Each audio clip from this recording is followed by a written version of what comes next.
Okay, so welcome everyone to the IHR Latin American History Seminar today. I'm Tom Rath. I'm going to be chairing the discussion today. It's a great pleasure of mine to introduce our speaker and our discussant today. Our speaker is Gema Kloppe-Santamaría, who has her PhD earned her PhD from the New School in New York City. Gema is currently assistant professor at Loyola University in Chicago in the States, and she is the author of the book which we'll be talking about today, entitled "In the Vortex of Violence, Lynching, Extralegal Justice, the State in Post-Revolutionary Mexico," and that just came out a few months ago with University of California Press. It's a great pleasure to see Gema here. Gema is one of these people I always enjoyed bumping into in archives and in conferences, mainly because she's doing such interesting work, and she's also very generous, so you'd get kind of tips and it would always be a very interesting conversation. For obvious reasons, we're not able to do that kind of stuff at the moment, so this is kind of the next best thing. So it's great to see you, Gema. I'm glad we could arrange this. Gema will be in conversation today with Dr. Nathaniel Morris. Nat is currently Leverhulme Early Career Fellow at the History Department at UCL, and he is the author of another book that's just come out entitled "Soldiers, Saints and Shamans, Indigenous Communities and the Revolutionary State in Mexico's Gran Naya, 1910 to 1940. So I think this is a really two people who are working on many shared themes, shared interests, the same period, so I think we can have a really good conversation. The way things are going to work is the normal, really. Nat will be in conversation with Gema for about 30 minutes or so, and then after that we'll move to Q&A, and you're very welcome to put a question in the chat or ask a question, turn your microphone on and ask a question that way as well. Okay, so without further ado, I'm going to hand things over to Nat to get us started. Brilliant. Well, thank you very much, Tom. And thank you, Gema, Gema rather. I haven't been to Mexico in ages, and it's obviously starting to show. For being here, albeit virtually, but that actually means that there's loads of people here, and we're going to have a proper audience for what should be an incredibly interesting conversation, or even set of conversations. So yeah, I mean, just to sort of kick things off, really, your book is, I mean, the first ever systematic account of, lynchings, linchamientos, in Mexico in the kind of post-revolutionary era, which is a time that, there's a kind of idea of everything settling down in Mexico at this point. Homicide rates are going down, and yet, as you very convincingly show, lynchings are still going on. In fact, in some areas, they're increasing in frequency. It's fascinating, and it's also something that, as far as I'm aware, no one's really systematically looked at before. So I guess my opening question is, how did you stumble on this story that has been kind of massively under-researched? What drew you to it? And how was it carrying out this research into a subject that is kind of inherently violent and quite visceral and intense, shall we say, and therefore, for many reasons, probably not the easiest thing in the world to research? Thank you, Nat, for starting off with that great question. And again, I just want to begin by thanking everyone, well, especially Professor Thomas Rath, for having me here. And of course, I would have loved to be there in person, but as he said, this is the next best thing, and it is truly a privilege for me to be able to share my work with you today. So to Nat's question, so I guess I would answer the question in two ways. The first is that, what drove me to understand this, or to try to study this phenomenon, is precisely that, as you say, lynchings are this extralegal, collective, particularly cruel forms of violence, where people from different ages, gender, identities participate. No, I mean, like in many lynchings, including in contemporary Mexico, you have elderly, women, even children participating either as perpetrators or as witnesses of lynching. So the first thing that drove me to study this was the very basic question of understanding what leads people to commit these atrocities. No? I mean, like this very general question: how is it that people that go on, carry on their lives in a regular, normal way, there is like this seeming instance in which they collectively decide to punish someone. No, I mean, and I should say here that, again, my definition of lynching entails that it has to be collective, it has to be public, and it needs to be aimed at punishing a social transgression. I mean, either a crime or a social transgression. So they are directed against people that are perceived as threatening or dangerous by given members of a community. So the first thing was just to understand it. I mean, to try to make sense of, really what drives this phenomenon. I mean, and kind of going beyond sensationalistic accounts by newspapers today that tend to represent lynching as a form of like irrational mobs. No, I mean that it just happens. No, and it's like this kind of like hysteria, massive hysteria. So I was trying to go beyond that. Now the second thing that led me to study this was I actually became interested in the subject by looking at the current occurrence of lynching across Latin America. So I was aware that, not only in Mexico, but also in several other countries such as Bolivia, Guatemala, Venezuela, Brazil, even Argentina have had an increase in levels of lynching, or at least according to the studies that we have over the last 30 years.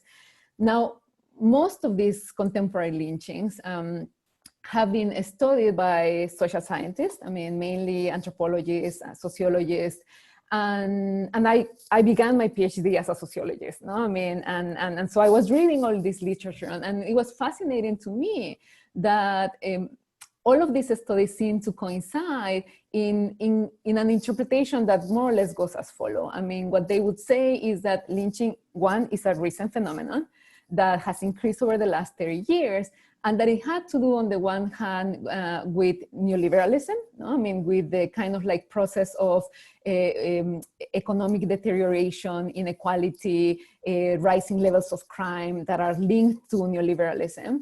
And on the other hand, that it was linked to this crisis in state authority. No? I mean, that the presence of the state had decreased in several areas because of this like process in which the state stops controlling communities, and we had like a privatization of justice in several spaces.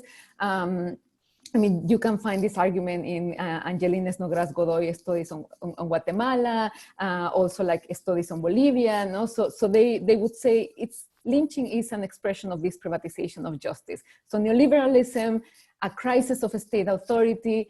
For the specific case of Mexico, several sociologists would say that it was an expression of the PRI being in crisis, no? That the pre-grip or hold on given local communities had withered away, and that as a result of this, communities had to emerge and to take justice into their own hands, because all of a sudden, the kind of control that the PRI exercised, this strong state that the PRI was assumed to represent, was disappearing from local communities. And as it usually happens, no? I mean, as I'm sure you all know, when you find so many voices coinciding in an interpretation, you begin to wonder if this is actually the case, no? So I knew that lynchings were not new. I mean, I had a study or came across the case of 1968, that lynching in San Miguel Canoa in Puebla, no? That is this famous lynching against 5 university workers that were wrongly accused of being communist students. So I knew there were certainly lynchings before the 1980s. And then I knew also of these several cases of lynching against socialist teachers in the 1930s. So beginning with that, I started to realize that really we needed to understand the longer history of this practice. I mean, and my hope was, and I think that that I was able to achieve that. My hope was that in the history of lynching, we could begin to understand the deeper cultural, historical, and political drivers of this practice. I mean, and kind of like try to contest some of these common interpretations that I just mentioned that have been offered by sociologists, political scientists, and anthropologists that are as valid as they are to explain one expression of this phenomenon as it manifests today.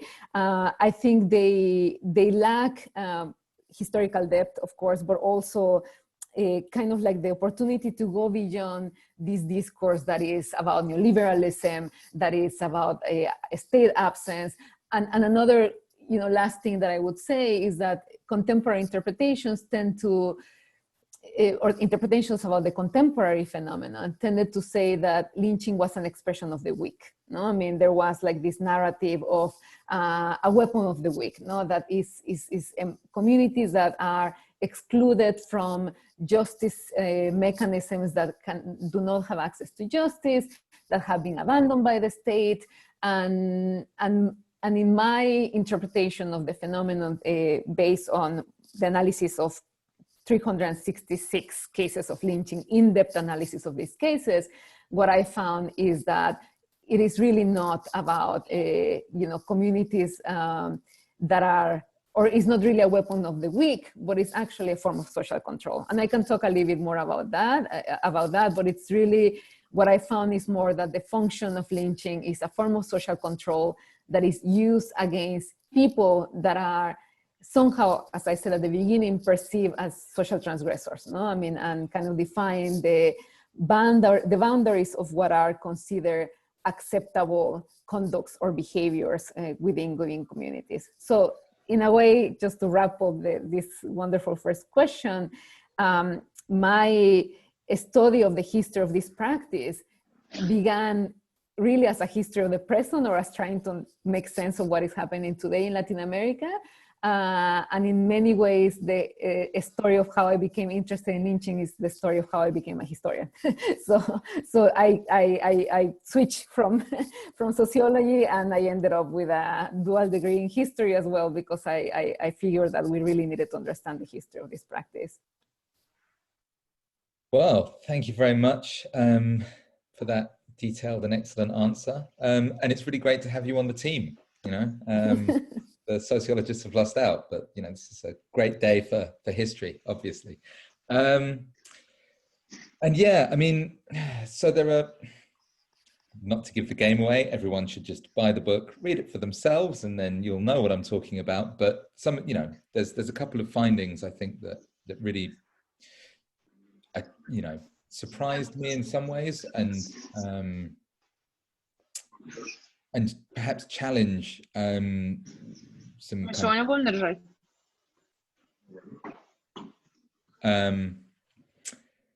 challenge some sort of commonly held, commonplace, common sense ideas.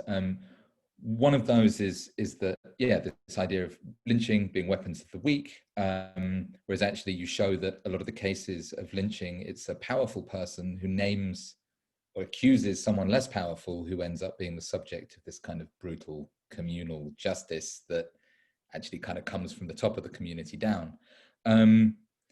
Another kind of key argument you make that I find really convincing, but that might come as a surprise, as you kind of mentioned just now, is that actually it's not a simple question of state absence equals people taking justice into their own hands. There's this whole kind of gray zone of state control and communal justice kind of actually working together, and some state justice then kind of comes from the grassroots up, and the state allows a lynching to take place as a way of helping it to maintain control of a community. It gets very, very complex. In some ways that mirrors, I guess, recent debates in other areas of history in Latin America, to do, say, with drug production, where peasants who cultivate illicit drug crops are increasingly being discovered to not be concentrated in zones where there's a complete absence of the state. Actually, it's where the state has imposed itself in some aspects, but not in others, leaving a kind of level of political, economic, and social instability in which this kind of illicit stuff then flourishes. So I was wondering if you could just say a bit more about how that works in terms of lynching in the case studies that you've looked at historically, and potentially flipping back to your previous role as a sociologist. I mean, what current lynchings in Mexico, you know, in light of your historical analysis, might tell us about the nature of control now. Yes, thank you, Nat. I mean, this is one of the main arguments, as you say, that I advance in the book, and what I see as also one of my main contributions is to challenge this notion that lynching is an expression of a state absence or a crisis in a state authority, and I trace the history of lynching and I link it, or I analyze it in light of Mexico's process of state building during this period, this specific period. And I do this in two ways, or I analyze like two dynamics that at first would seem contradictory, but that on the ground they were complementary, that had to do with the state building. So on the one hand is the state's aim to modernize and incorporate communities that hadn't been part of the state project before, or that had been overall neglected. And these went from sanitation campaigns, literacy campaigns, like cultural policies in general, but also processes of like tax collection, control of alcohol consumption, the like vaccination.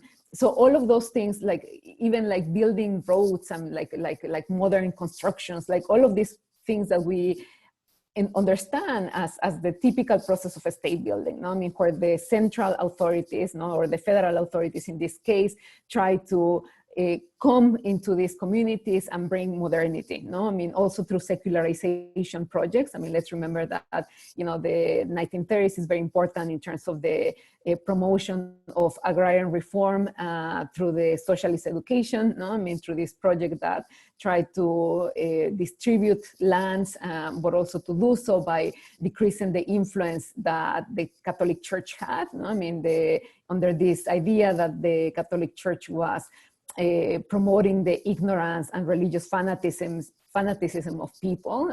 So the state, the central state, the federal elites were trying to, bring these communities into these projects of modernization, centralization, secularization. And so lynching emerges in this instance as a reaction to this process, no? I mean, to this process of state building. People that perceive this state incursion into their communities as invasive, as illegitimate, or even abusive. No? I mean, so it's a reaction to this process of state building. No? So again, opposite to an account that understands this as an expression of a state absence, it is actually a reaction to this presence of the state.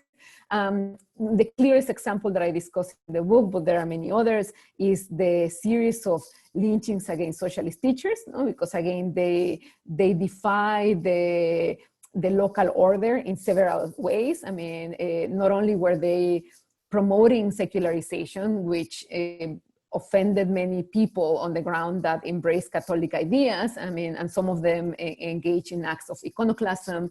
So not only anti-church or anti-clerical measures, but actually anti-religious or even iconoclastic measures of burning saints, etc. So people felt very personally attacked by the presence of these young teachers that many times were out of town, educated, and they were completely foreign to these communities. But they were also promoting the agrarian reform. No? I mean, so they were really upsetting the existing social and political order at the local level. So lynchings, again, like in this sense, were acts of resistance, no? or a way in which these communities could resist the encroachment of the state. There are several examples too, like from later decades, 1940s, like including some cases that Tom analyzed in his book, the military, I mean, like resistance to military recruitment, resistance to the campaign against foot and mouth disease, I mean, that end up in the organization of lynching. So again, it's all these different instances where what unites all of these cases is precisely this opposition to this typical process of state building, of centralization of authority.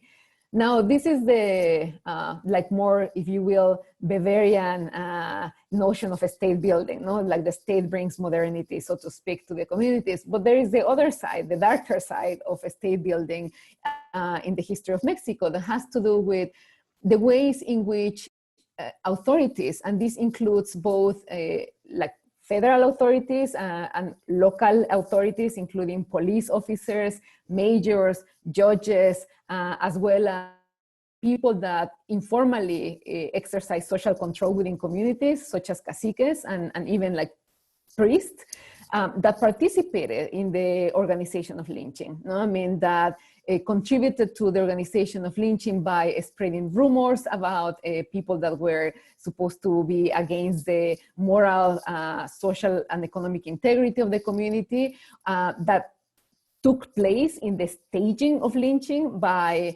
ringing the church bells. I mean, I should say that the sequencing of lynching in terms of the performance of it is very recognizable. I mean, and follows like a very recognizable script that has prevailed in contemporary Mexico in several cases that we see today, where, it all begins with a rumor, it follows with the ringing of the church bells, people gather, they surround the accused person, and then they drag him or her to a recognizable public space, such as a plaza, outside of a public school, outside of a church, and then proceed to punish this person, I mean, by maiming her, him or her, burning, torture, hanging, etc. So many of these cases, again, they involve the participation of state actors, or what you could call proxy state actors, I mean, such as caciques and other figures of authority at the local level. And this is quite interesting, I mean, in two ways. I mean, first, because again, my claim is that this is part of Mexico's process of state building. I mean, on the one hand, again, this kind of like modernization, centralization of authority, but on the other hand, this narrative where we see very clearly that the process of state building in post-revolutionary Mexico was not about establishing the monopoly of the legitimate use of violence a la Weber, It was about administering such use of violence and letting certain actors use social control, as long as these actors didn't defy the political control of the pre-party. I mean, as long as they didn't defy this control, it was okay for these actors at the local level to exercise social control in a discretionary manner. So lynching was, again, an expression of this other darker side of state building in Mexico. Now, we don't see today this type of direct or overt participation of state actors in the organization of lynching. And I explain in the book how, like beginning in the 1950s, we see less and less, the participation of mayors and police officers in these overt, spectacular collective forms of violence. However, that doesn't mean, I mean, and we know this by the several very rich historiography on the dirty war, it's not like the behavior of police officers or mayors became more civil or more pacific. It's more that it began to happen more behind doors, in the privacy of the torture chamber, with the forced disappearances, or simply by also delegating more and more into these like proxy state actors, the commission of such atrocities or these acts of torture. Now, just to kind of connect it to the present, I think I do see several continuities. I mean, I think today, as in the past, it is not about a state absence, but it's rather like the type of presence that the state has, as you were mentioning when you were posing the question. It's more about the state making itself present in this way in which it doesn't provide enough services and protection for communities. And on the other hand, it makes itself present only to punish certain behaviors and then disappearing. No, I mean, so it is this very irregular, unsatisfactory like presence of the state, where again we don't see like this this wholesome idea of the state intervening in order to provide security, safety, and protection for citizens. No, so again, where lynchings happen, I mean, they happen in many ways in communities where the police is there, but the police doesn't protect people against crime. No, I mean, or where people do not have access to very basic services. I mean, so that there are these parallel forms of social order of which lynching is just an expression. No, I mean, and I should also say that, you know, lynchings, even though they would seem at a first reading as being these spontaneous, again, like irrational kind of like mobs, they are very much embedded in longer historical trajectories of these communities. No? And even today you see it. No? I mean, one of the most famous cases in contemporary Mexico, the one that took place in 2004 in the neighborhood of Tláhuac in Mexico City against these 3 police officers from the federal police that were undercover. It wasn't just that people reacted to that particular, these particular police officers that were believed to be part of this kidnapping ring criminal group, but it's embedded in longer history of Tláhuac, not having trust in the police, having like certain forms of criminality on the ground, and also like networks of leadership, no, of people that organize this lynching and that later on organize other acts of social control as well. So I see a lot of commonalities in terms of, again, I think the argument holds in terms of it's not a state absence, it's more about the type of presence that the state has. Interesting. Well, I've got one more question. I guess we should keep it fairly short, but basically, it's really interesting the way that you talk about the kind of the ritualized nature, that the church bells go, a rumor has spread, people get together, there is an outburst of violence that tends to follow a similar pattern, and at the end of it, you know, somebody is very injured, if not dead, and often burnt, maybe with green wood. You know, there's sort of a way in which these things unfold time and time again.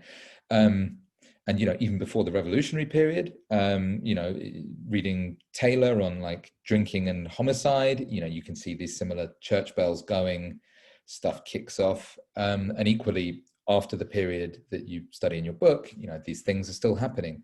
There's another thread in your book, which is sort of a key theme, which is sort of ideas of modernity versus savagery, civilization and uncivilization, progress. And, you know, the state presents itself as a paragon of progress and of a bringer of modernity in this Weberian sense. Very often, as you show, it's not. And it ends up just kind of confusing people by removing old sources of authority, but not replacing them with a functioning alternative, which then leads people to enforce social control as they, or as their caciques see fit, which is often kind of brutal and violent. In Mexico, often the most sort of primitive of all of the uncivilized, savage classes or whatever is kind of, you know, to use the despectivo, lo indio. You know, indigenous people are seen as particularly representative of this lack of civilization, progress, modernity. And often, you know, reading the reports that you quote in your book about these lynchings, often, even if these communities in which a lynching takes place aren't strictly indigenous communities anymore, in some ways, they're often described as Indian communities. So I was just wondering if you could say anything more about how real or not the link between these kind of acts of lynching and kind of indigeneity, is there a real link there, or is it more a way that outsiders have of framing these acts that makes them more understandable to middle-class people reading a newspaper in Mexico City. Yes, no, thank you. So what I find is that, I mean, lynching is not at all an expression of indigenous forms of justice. Neither is it limited to indigenous people using them. I mean, lynching appears as much in mestizo as it does in indigenous communities, in rural and urban areas, and as a matter of fact, I mean, I can talk a little bit more about that, but the geography of lynching that I traced through my study really points at Mexico City, Estado de Mexico, Puebla as the states where lynching is concentrated. I mean, and this actually coincides with contemporary cases of lynching. No? I mean, what we know about lynching today is that most cases are precisely concentrated in these three states. No? I mean, and some others. No? I mean, some studies also point at Veracruz in some instances, but Puebla, Estado de Mexico, Mexico City continue to be the places where lynchings tend to be concentrated. Now, this of course might be a reflection of the sources. I mean, and I explained that. I mean, I have an appendix with where I explain the methodology that I use. No, I mean, and how many of the cases that I trace, because of the nature of lynching, because it's not typified as a crime, I mean, and judicial archives were of limited use to me. I use several newspapers and reporting, of course, has biases, no? And many of the studies of contemporary lynchings, of lynchings today, are also based in newspapers, or are actually exclusively based on newspapers. I study other sources, no? I also use letters of complaint, security reports, telegrams, like some judicial cases that made it into the Supreme Court. So the geography of lynching demonstrates that, again, it's not limited to indigenous or rural areas, but it has a fairly wide representation in different types of localities.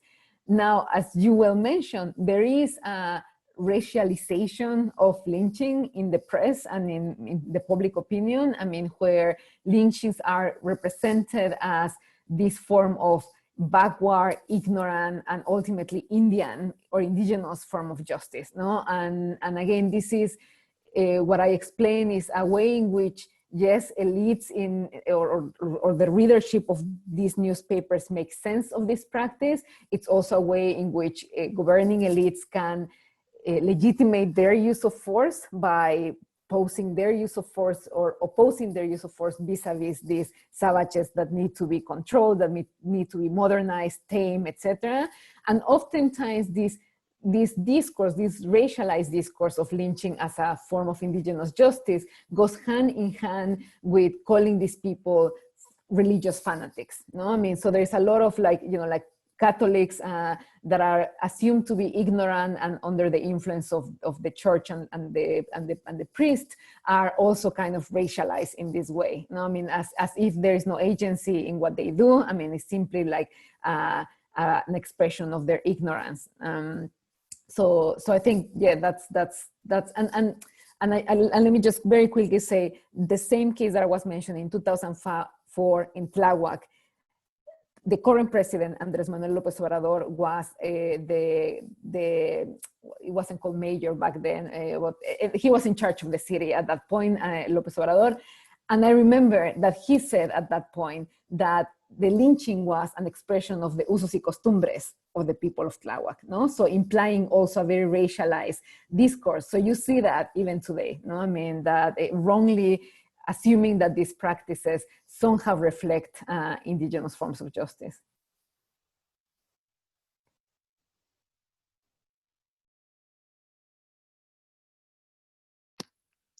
Nat, you're muted. I was going to say thank you very much. Now we should pass things over to Tom. Okay. All right, that's a really interesting discussion. Thank you so much to Nat and to Gema. We now have time for questions from the audience. You should all feel free to put your questions in the chat or just unmute yourself and chip in. Maybe put in the chat first that you have a question, and then I'll call on you. Just as I've done that, I see that Andrew Paxman has a couple of questions. I think we've got time for 2 questions, Andrew. So do you want to unmute yourself and ask the questions?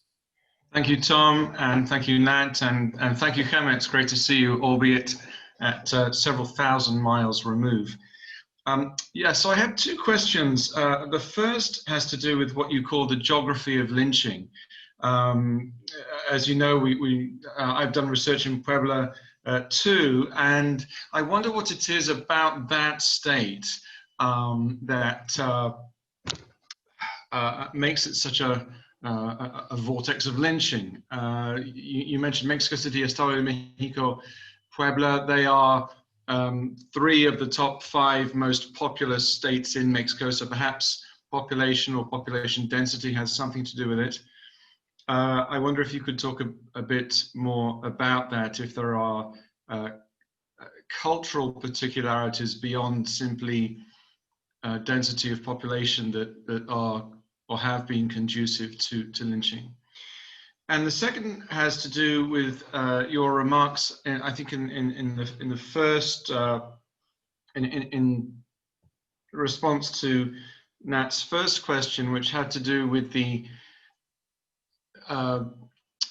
recurrence of lynching in recent decades. You made a number of references to neoliberalism, which reminded me a little bit of López Obrador. Felt like you were almost channeling him. No, I'm just kidding.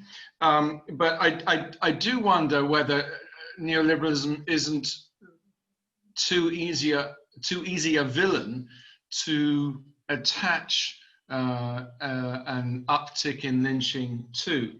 I wonder, for example, whether democratization is not a factor. One of the ironies of Mexican democratization, particularly notable since 2000, is a lesser federal control over the states, as state governments have had bigger budgets. State governors, particularly those that behave badly, are much less likely to be removed by the president, as happened frequently up until the presidency of Salinas, and a lesser extent under Zedillo, but I don't think it happened at all under Fox.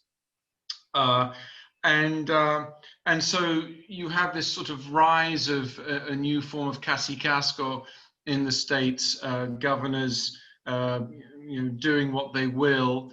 Might not that be at least part of the explanation for an uptick in lynching in places like Puebla and Estado de Mexico? Should I answer, Tom? Yep. I think so. Why don't we take that 2 substantial questions already? So yeah. Okay, great. Thank you, Andrew. And it's really lovely to see you. And yes, we do share like this Puebla obsession. And I should say that Andrew was very generous when I was beginning my initially the PhD dissertation from which the book developed was only concentrated in Puebla. No, I mean, and Andrew was very generous, sharing like lots of tips about archives, and then I scaled up the study and then became more about like a national level focus on the history of this practice. So why Puebla? I mean, I think there are a couple of things. I mean, yes, population density is important in the sense that, as I said, like the sources have like a certain bias, and the sheer amount of cases reflects in part like this population density. Although if you adjust, if you kind of trace the lynching rate, so not based on the like if you not the absolute number, but if you compare it in terms of like lynching rates, also Puebla and State of Mexico and Mexico City appear at the top. No? And I did that comparing 3-4 different studies of contemporary lynchings, and so they still surface on the top. Now, in the period that I study, I mean, I would say a couple of things. First, the presence of Catholicism. I mean, like it's not. again, like the official discourse at the time was like, you know, Catholicism produces ignorance, and therefore people are more prone to use violence and collective forms of violence. It is not that, but it is that the type of modernization projects that the state was promoting were offensive to certain Catholic values and practices, and also to the more material and political dimension of Catholicism. No? I mean, that had to do with opposition to the agrarian reform, I mean, to keeping the control of certain mayors and caciques at the local level that were linked to the Catholic Church. So Catholicism is one variable. And another one is certainly distrust in the state authorities that you see more in certain sub-regions of Puebla, no? I mean, traditionally, such as the Sierra Norte, no? I mean, where there is you know, a rejection or a distrust in terms of like the central state coming and trying to tell people what they should do in terms of, you know, hygiene, but also like several other, as I mentioned, modernization projects. And then perceptions of crime. I mean, I do think that I mean, in this, I do echo several other studies that have said that it's not about crime per se, but it's about perceptions of crime. And I think in urban centers, it is more, they are more prone to circulate these images that, you know, like crime is out of control, like these discourses where people feel more the need to exercise these forms of self-help justice because they don't trust the police and they think that crime is increasing. And that takes me to the last question, that I certainly, like you, think that neoliberalism is certainly just like a very easy explanation. And as I said, like many studies of contemporary lynchings in Bolivia, Guatemala, Mexico use neoliberalism and as the explanatory variable. And I don't think that's satisfactory. No? I mean, I think it has more to do with, as we were saying, like the type of state presence. No? I mean, that the state is present, but in this very, you know, partial, selective way in which it offers only very repressive forms of policing, but not community-based forms of policing. And that next to the fact that, yes, I mean, perceptions of crime are on the rise, and people do not have access to justice, no? I mean, and these dynamics of distrust in the police, for instance, are also not new. I mean, they are not new in Puebla, they are not new in Mexico City. I mean, there are some studies that are beginning to more and more explain how, I mean, the interaction between the police and the perpetrators of lynching is very interesting, because it's not only that people want to get this person punished, but it's also about, you know, punishing the state for not doing their job. I mean, and that's what explains like lynchings against police officers, or that the police officers really like don't dare to go into certain areas, no, because they are afraid, or they know that that people will reject their presence. So again, I think I go back to this question of the type of a state that we have, and that makes itself present in these communities. Just to very quickly follow up, perhaps also a sense in a place like Puebla that the police serve the interests of the governor, they don't serve the people. Certainly, yes. Thank you. Okay, we have another question coming from Claire Moon in the chat. Claire, do you want to unmute yourself and ask? Yes, thank you. Thank you, Gema. It's such an interesting presentation. I was interested also to hear your disciplinary transition. I'm actually an immigrant to sociology. I'm a sociologist at the LSE. And one thing I was particularly interested in was this lynching script. And partly because I'm interested in these social processes prior to violence. And it seemed that in this case, in your case, the process seems unusually contracted, and it might be because this is just the way that you rendered it today.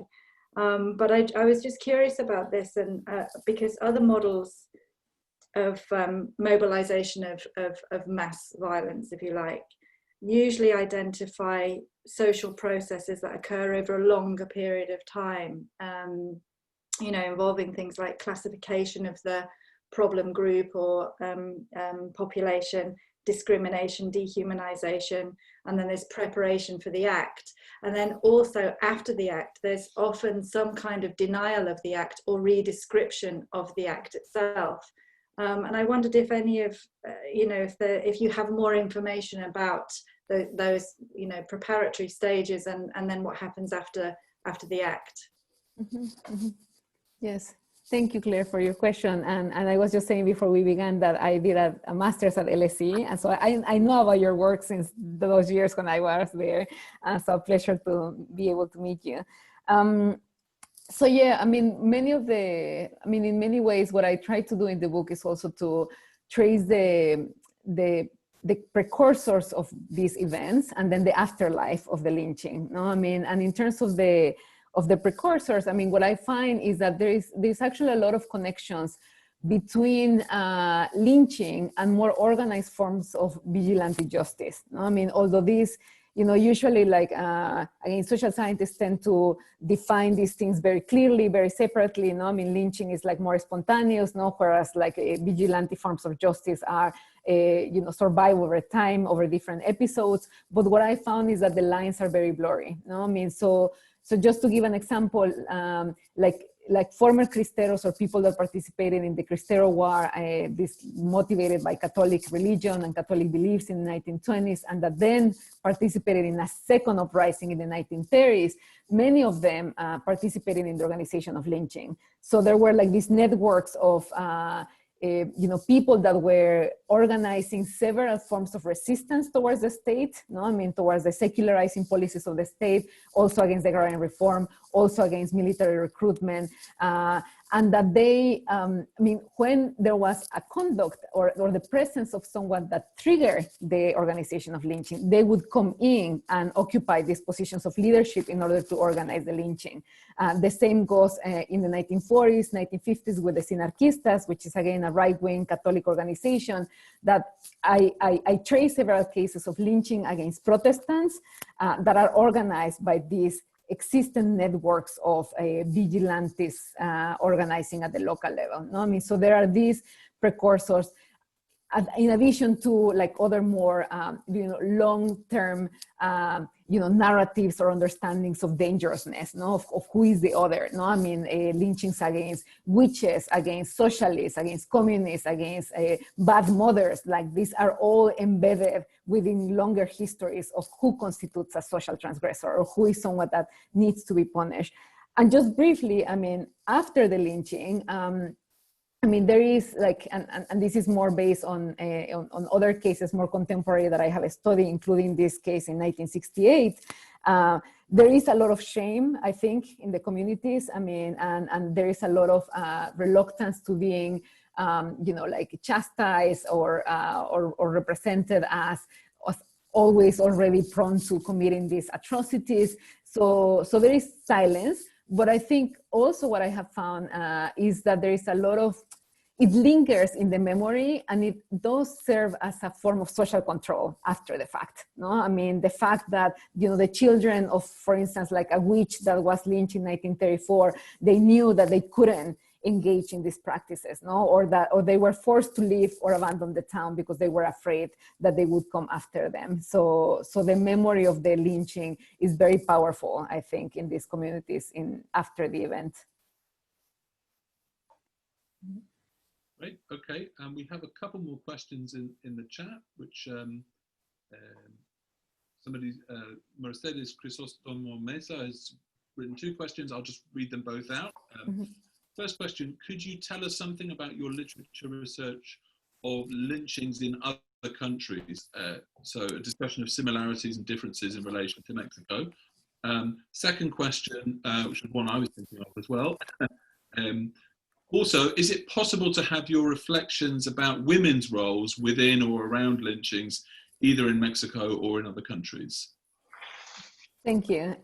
These are really great questions. And so let me begin with the comparison with other cases in Latin America. So I think there are, let me focus on a couple of ones. Like the first is that, as I was mentioning, in Mexico and in other countries, including Guatemala, Bolivia, Brazil, lynchings do not seem to be a response necessarily to crime per se, but perceptions of crime. I mean, perceptions of crime play a huge role in terms of rendering this practice as a legitimate way to attain justice in the view of perpetrators. No? I mean, so perceptions of crime are really important, coupled with distrust in state authorities. Now, there is also another commonality which has to do with the support of extralegal violence that underlines the practice of lynching. So perpetrators of lynching also support other forms of extralegal violence, including self-help forms of justice, like autodefensas, no? But also, interestingly enough, they also support the police and other state authorities abusing the use of force through the use of torture. I mean, people support also the reinstatement of the death penalty in order to punish criminals, no? I mean, or the use of, again, like extra-legal practices on behalf of the police and other authorities. So I would say that another common thread is that lynchings are an expression of this broader support of extra-legal forms of violence that exist in Latin America today. No? I mean, and this is from several studies, and I will be more than happy if you contact me to give you some references, but this has been documented in several surveys, no? I mean, like such as the Latin American Barometer, but also through ethnographic work done in Bolivia, Guatemala. And then the third one that I would say is this question, and this is very important, that is not an indigenous form of justice. I mean, this includes Guatemala and Bolivia, where you know, one would think that the indigenous, you know, quote unquote traditions could be put forward as an explanatory variable, but studies have consistently shown that this is not the case. I mean, that they exist also in mestizo communities, and that traditional indigenous forms of justice have nothing to do with mob killings. Now, the question of women, I thank you for that question, because the gender aspects of the phenomenon are quite interesting. Although most victims of lynching are male, most of them, and this is also the case in contemporary Mexico. What I find interesting is that women do participate as perpetrators of lynching. No? I mean, they have very central roles, not only in the dissemination of rumors, but also in the actual lynching itself. No? I mean, in the atrocities. No? I mean, in the commission of the lynching itself, like, women are very important, no? Including cases driven by Catholic beliefs, no?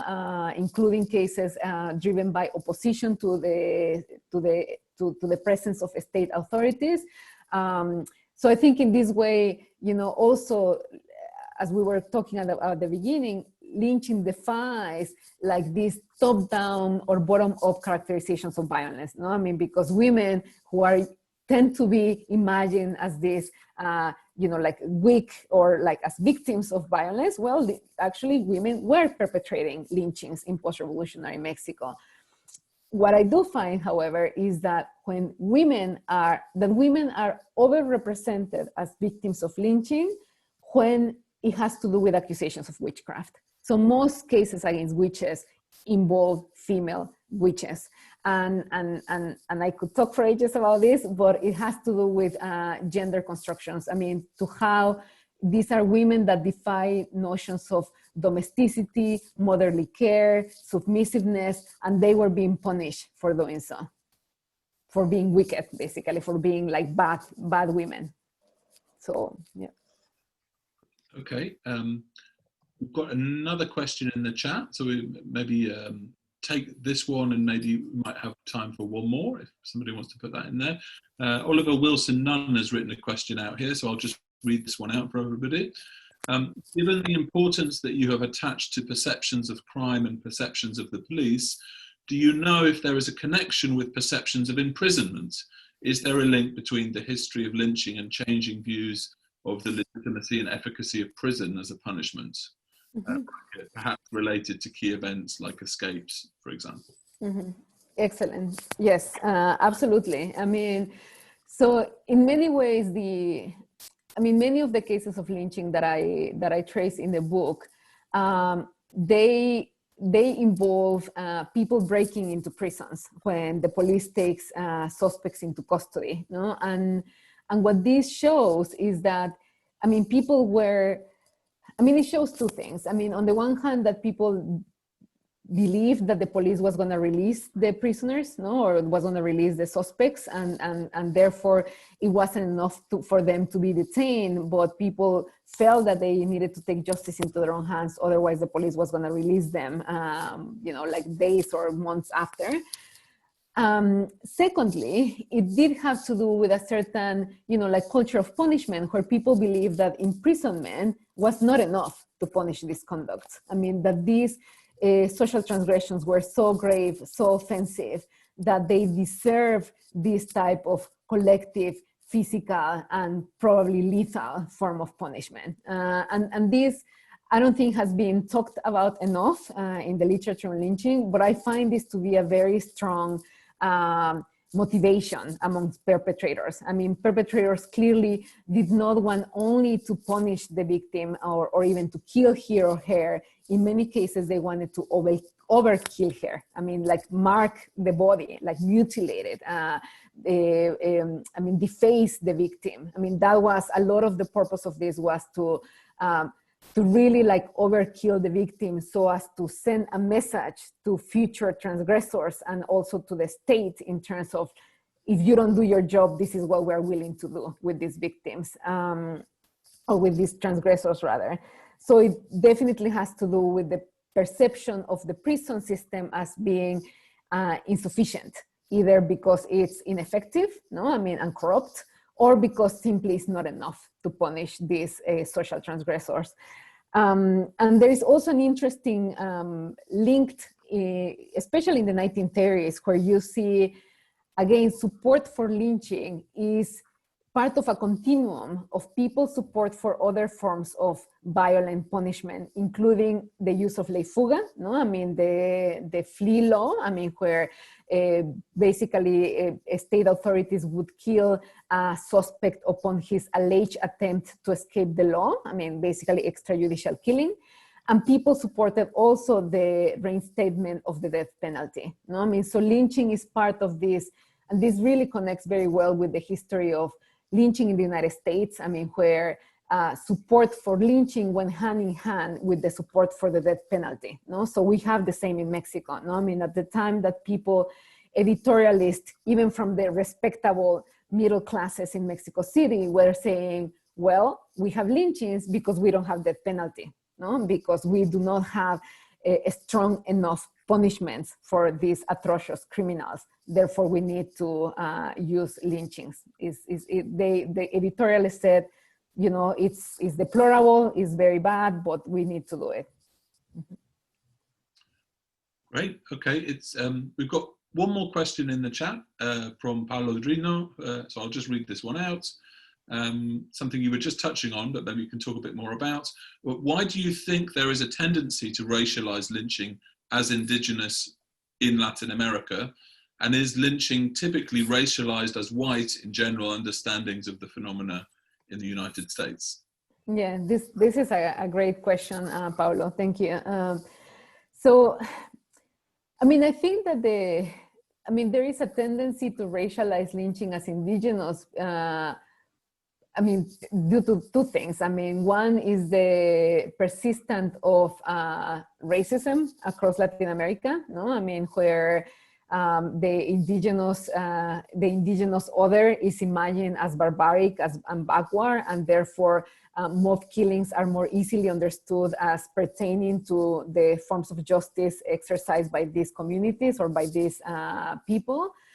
And then on the other hand, I think there's also like this, it's kind of easier to make sense of this practice by, it relates to the first point, but it's easier to make sense of this practice where you identify it with a certain group, so it's easier to say, it's this, the brutality, the atrocities, like it has to do with their ignorance, it has to do, they haven't been exposed to modernity enough, and therefore it's interesting because in this discourse, they are both guilty and not guilty. They are guilty because they are doing it, but they are also, they have no agency.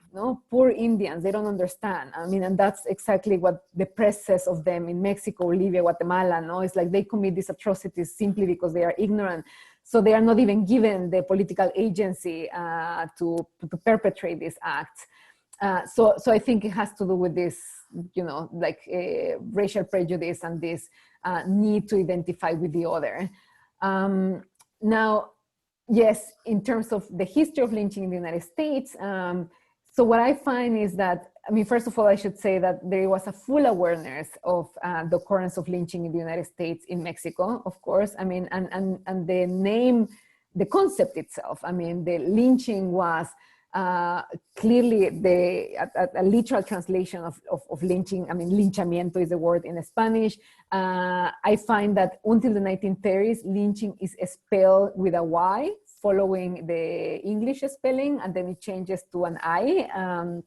So clearly it's complete reference, and the use of the term increases in the second half of the 19th century. So reflecting also the increase in white against black killings in the United States. No? I mean, when lynching became more about race in the United States, it's when the term began to be used more frequently in Mexico, because before that, as you know, as Nat was saying, like this practice goes back to the colonial times, not the kind of rioting, but it had different names, not linchamiento. I mean, they were called tumultos, no, or you know, like other things, but not lynching.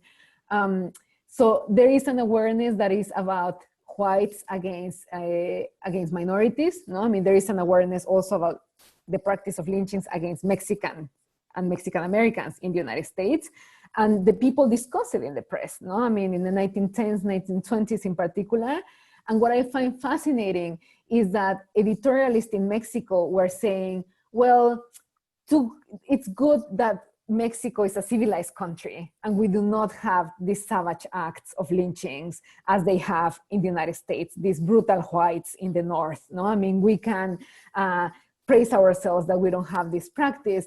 And I find it just paradoxical that it was actually Mexico where after the 1930s, where in the United States lynchings began to decline, in Mexico, you know, lynchings continue to happen, no? And up to this day, no? So there was a full awareness and also kind of like this intertwined with these discourses about civilization, barbarity, you know, where Mexico editorialists and even politicians, including Porfirio Diaz at some point, no, were saying, yes, we do not have this bad habit of lynching, and for that much we are very proud. Well, I think having sort of zoomed out to that larger historical trajectory and transnational scale, I think maybe that's a good time to leave it. It's been a fascinating discussion. I think we've really got our money's worth from this, lots and lots of interesting points. So with that, I'd just like to thank Gema and thank Nat for leading the discussion. And I'd invite you all to join me in thanking our speakers in the traditional way by clapping. And so you should all feel free to unmute yourselves and applaud.